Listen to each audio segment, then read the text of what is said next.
Welcome to the HCI family of podcasts. We're your source for personal, professional, and organizational growth and development. We share our own original research, explore industry trends, and interview executives and thought leaders from across the globe. Join us for practitioner-oriented content around all things leadership, HR, talent management, organizational development, and change management. Maximize your personal and organizational potential with the HCI family of podcasts.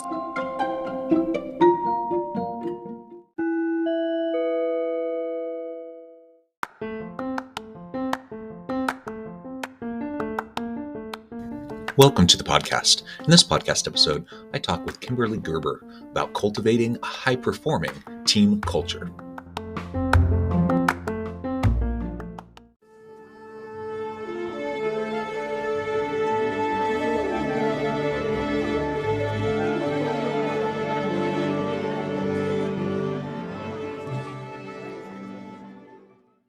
Kimberly Gerber, welcome to the conversation today. Oh, thank you so much, John. I'm happy to be here. It is a pleasure to be with you. You're joining us from Irvine, California. I'm south of Salt Lake City in Utah. And today we're going to be talking about cultivating a high-performing team culture. I love the idea of cultivation generally. I love high performance. I love teams. I love culture. So you combine all that together, it gets a really great conversation. I think it'll be a lot of fun. As we get started, I wanted to share Kimberly's bio with everybody. Kimberly Gerber is the founder of Accelerate, an innovative leadership development firm specializing in coaching and training executives and their teams. For 30 plus years, Kimberly has helped transform the impact of more than 1,700 leaders across industry-leading companies, including Verizon, Blizzard, UCLA, Whirlpool, and many others. The creator of several innovative leadership development programs, Kimberly helps executives create strategic vision, build strong cultures, elevate leadership presence, and finesse communication to strengthen their impact on teams and organizations. Now, I could say a whole lot more, but I'm going to pause there. Kimberly, anything you would like to highlight from your own background or personal context before we dive on in? Sure. I think that just one thing really, and that is that before I started Accelerate and doing all of this work, that I was an executive myself. I worked in Fortune 500 companies in marketing as marketing director, and just being a student of what motivates people from a consumer perspective, it really got me. I was really intrigued about what made leaders, kind of the difference between a poor leader, a medium, like kind of a mid leader, and a great leader. And it really all came down to communication, which of course, as a marketing person is something that, is near and dear.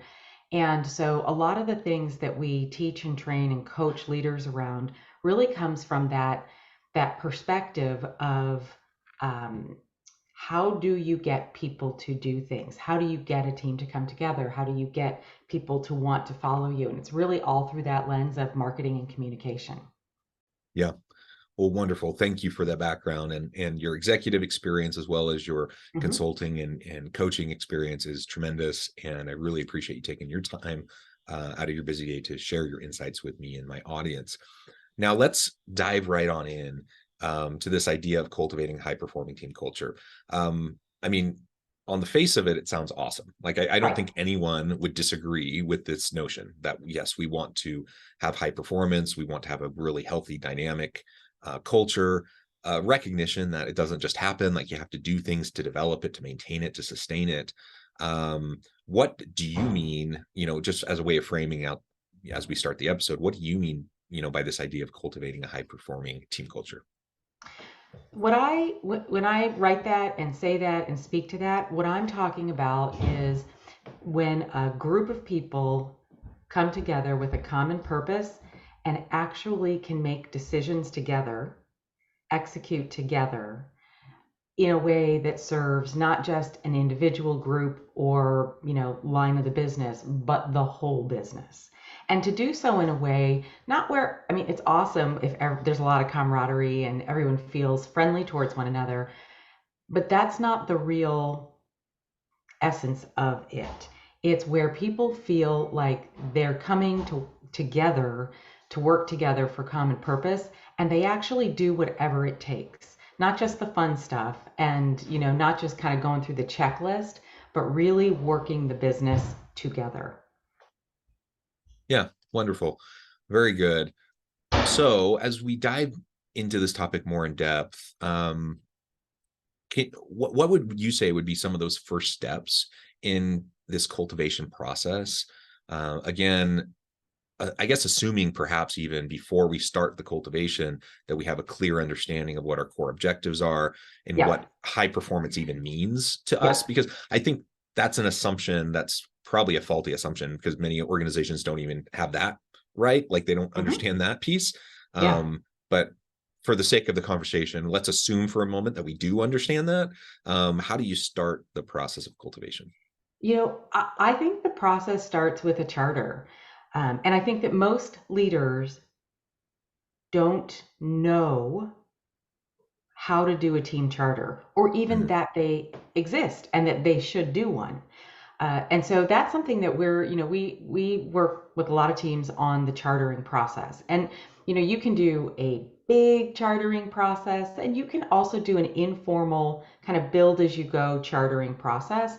But mm, the important part is to be intentional about it. So a team leader, whether they're an executive leading a high performing team with a lot of impact, or just a new team leader, someone who maybe has two, three, four people for the first time, taking the time to think about not just how am I going to lead the individuals on this team, but what's the remit of the team itself?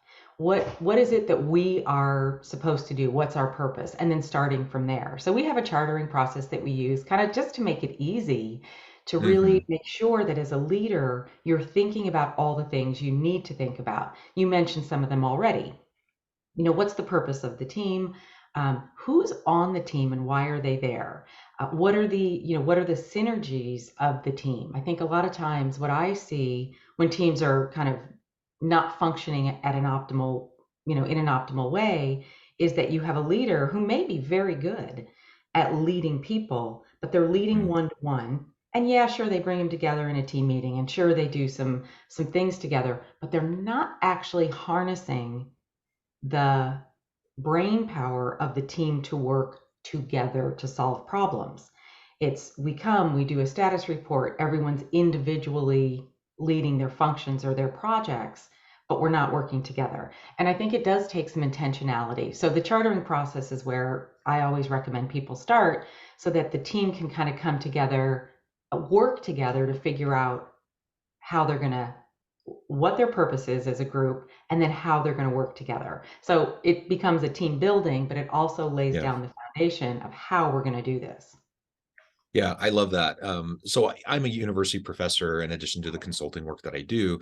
And in Hmm. my courses, I'm teaching organizational development, change management, HR, these Yeah, sorts of courses. We do lots of team-based learning, applied projects, etc. And that's exactly the first thing we do. yeah, Most students don't like working in teams. Most students have had bad experiences working on group projects, yep, and so they come with a lot of resistance. They have a lot of baggage, usually of past bad experiences. And I try to explain, like, no, you can do this well. It can be functional, it can be effective, it can be a good experience. Like you actually can come away from this like having being energized and excited about what you've done with your team. yeah, And the foundation of all of that, the very first thing I have these teams do is to put together a team charter.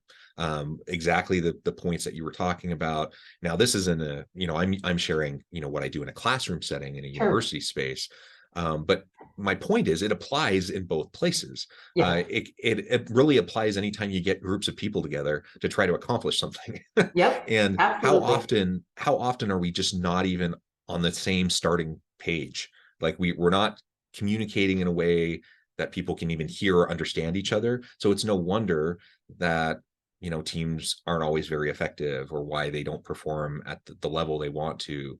You yeah, have different styles, you have different approaches, personalities, you have different experiences and backgrounds, and it doesn't hmm, just magically happen usually, that a team's just going to magically come together, be cohesive, and work well. You have to like yep, structure it, you have to scaffold it, and you have to put intentionality behind it so that you can make sure that you can grow together. And that's yeah, what the charter provides a foundation for.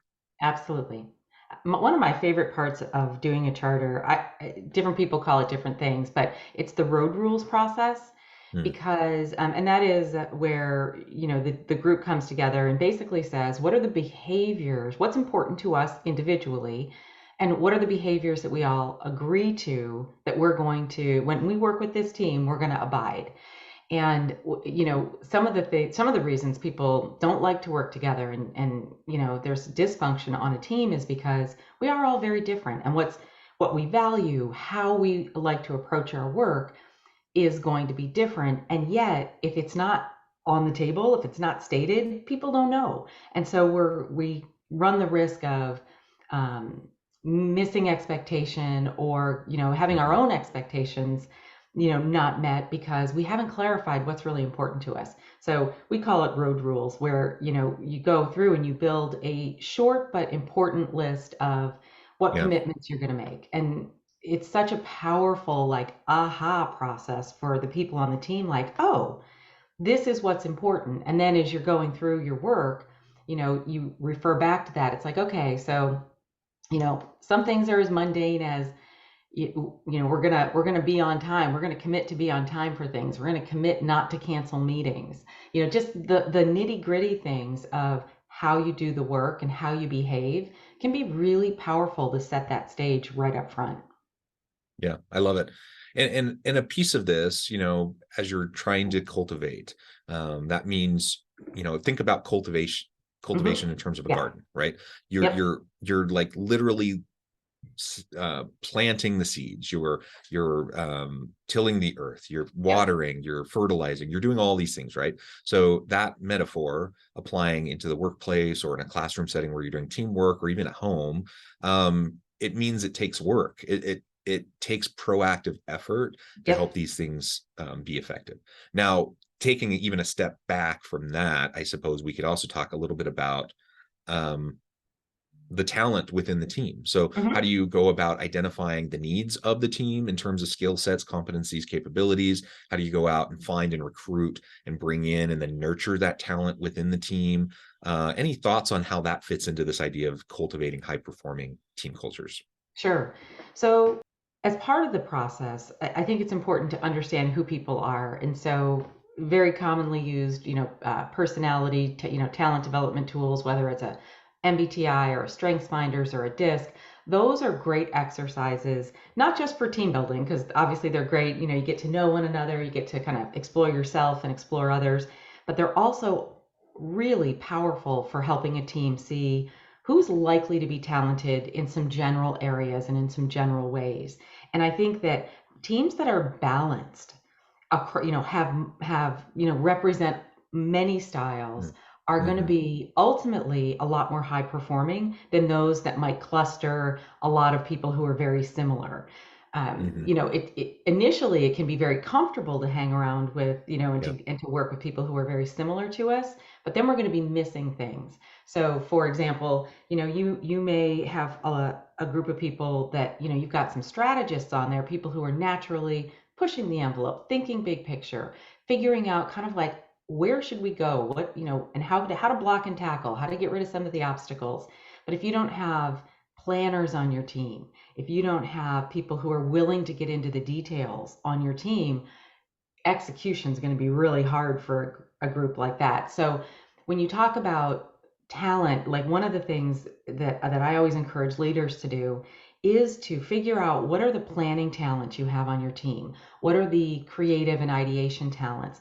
And then Mm. when people are working on projects, whether it's like a team project or even like an individual, make sure you're cross pollinating those people to be working together, even if it's just eyes on somebody else's work, just to make sure. And this is where to me, I think that the real synergy and power of teams comes together is when a team, any leader on a team or any person on a team is willing to say, I need this person over here to help me with my project because they're better at that than I am.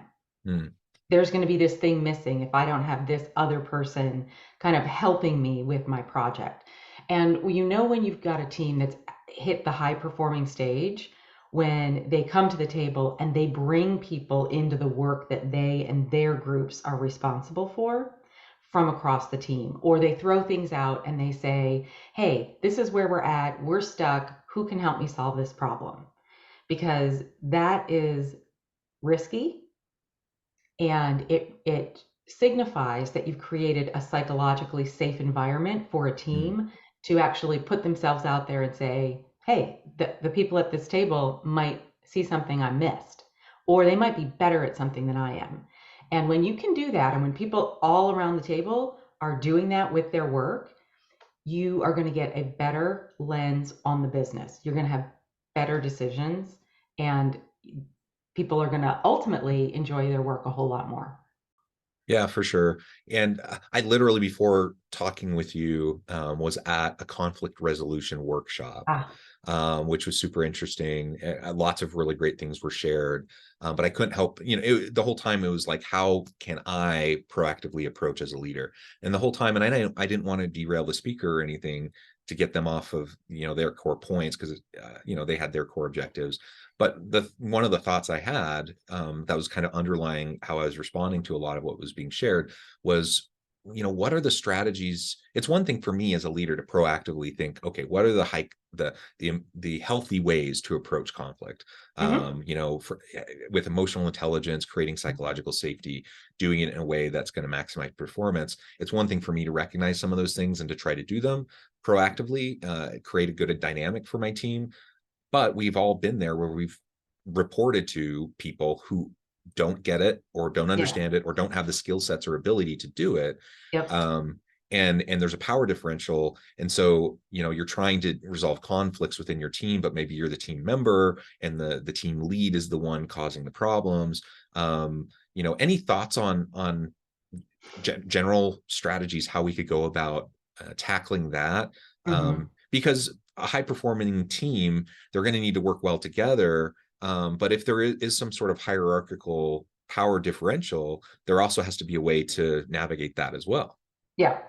So you put a lot out there.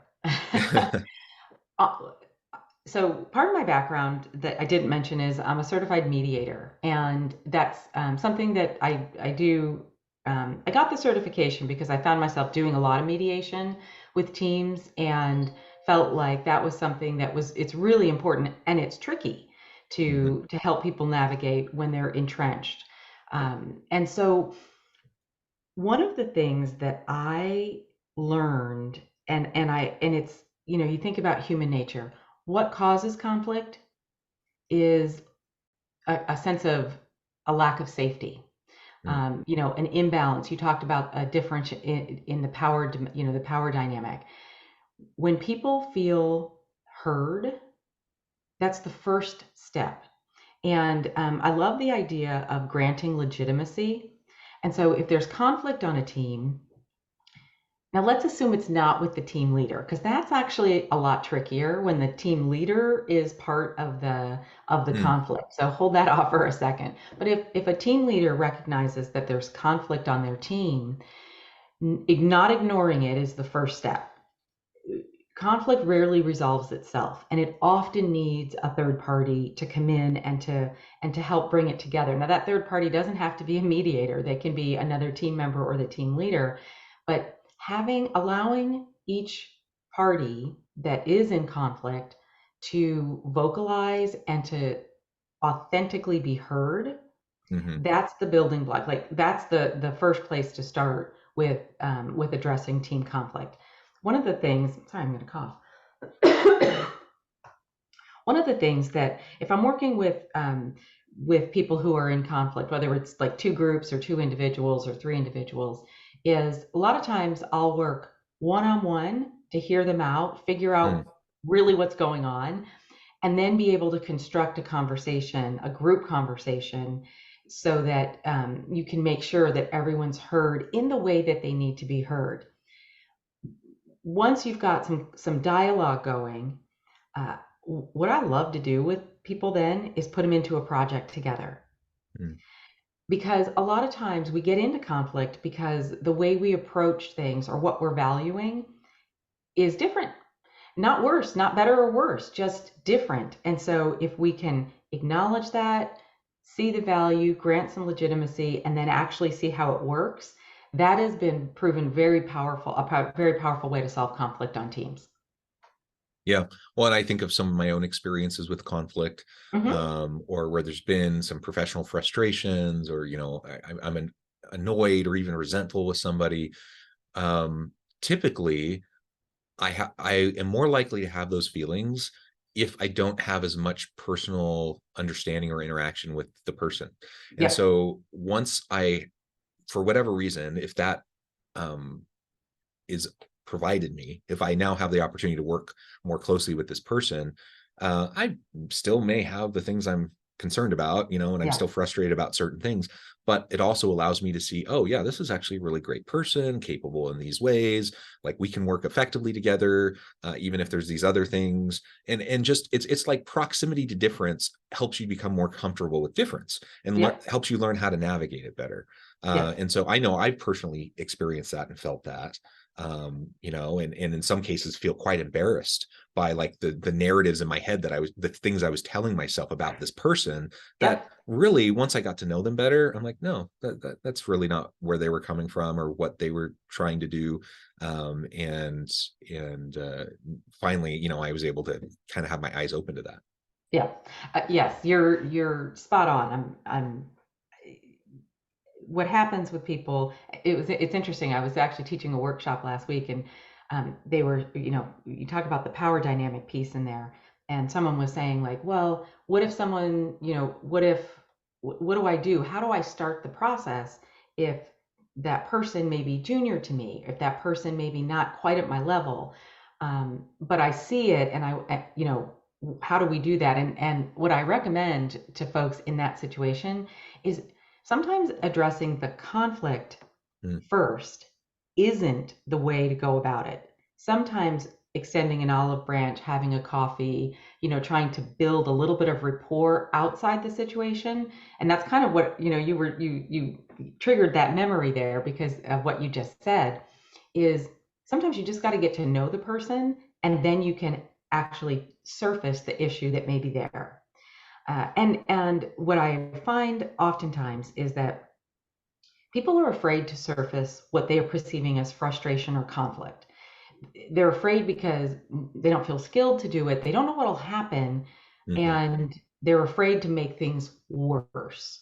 Not doing anything will almost guarantees that it'll get worse, but figuring out how to safely surface the issue, which is sometimes as simple as, I wonder if you've been thinking about this.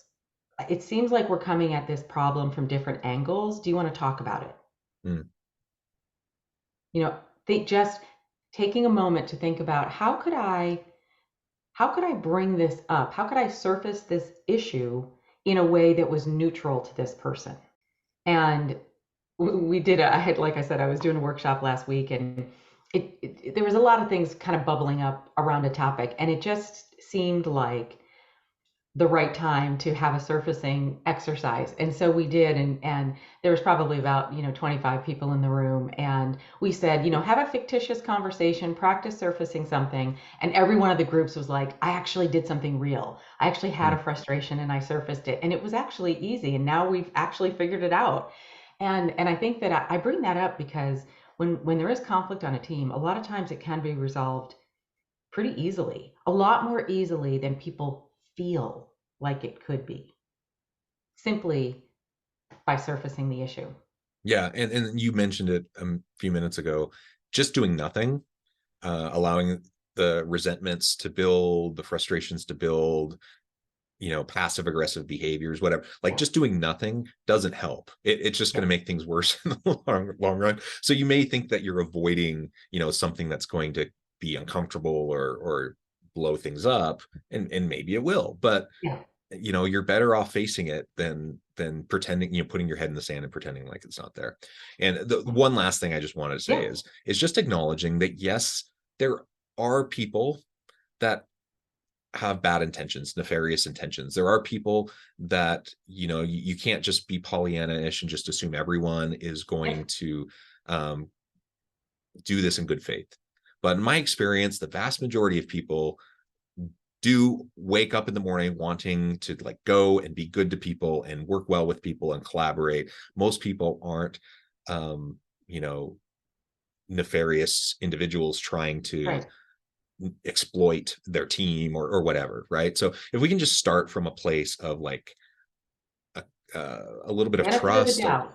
Yes. benefit of the doubt, be a Yep. little generous with people, because I think our human brain kind of automatically tends to jump towards, negative implications, right? Hmm. And negative interpretation. So if we can be aware that that's kind of what tends to pop up, then we Yes. can challenge that. Well, Kimberly, this has been a great conversation. I know at the time and I need to let you go, but before we wrap Yep. things up for today, I wanted to give you a chance to share with the audience how they can connect with you, find out more Sure. about your work, your team, and then give us the final word on the topic for today. Well, I think the final word on the topic is trust. At the start and at the beginning, building a high performing team and really cultivating, again, watering, nurturing, tilling, pruning, all of those. Loved the agricultural metaphor there because it's perfect for what it takes to build a high performing team, and that starts with trust and intention. And so that's the final word on today's topic. And if you're interested, if anyone who might want to reach out and chat more about this, because there really is so much more ground to cover here. Yes. Our website is the letter I, Accelerate, EXCELERATE.com. That's a great place. Lots of good resources to get in touch with us, but also to download for leaders and teams, some free resources there. So encourage people to stop by and to reach out. Wonderful. Kimberly, it's been a pleasure. I encourage the audience to reach out, get connected, find out more about what Kimberly and her team can do for you. And as always, I hope everyone can stay healthy and safe, that you can find meaning and purpose at work each and every day. And I hope you all Thank you, have a John. great week.